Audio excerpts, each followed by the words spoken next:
तर समोरच्या व्यक्तीला काय बोलायचं, बायबल काय सांगतं माहिती का, तू मुख उघड म्हणजे मी ते भरेल. भरेल म्हणजे नेमकं काय हो? भरेल म्हणजे मी तुझ्या जिभेला वळण लावील. काय बोलायचं ना ते तुझ्या जिभेला शिकवेल. हालेलुया. कारण ती आग पेटवणारी आहे. आता ही आग पेटती कुठून? जोपर्यंत पवित्र आत्मा नाही त्यास पण आग पेटती.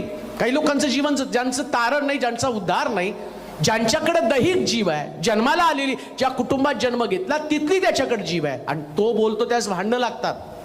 ती व्यक्ती बोलते त्यास कुणाचं तरी मन दुखवलं जातं.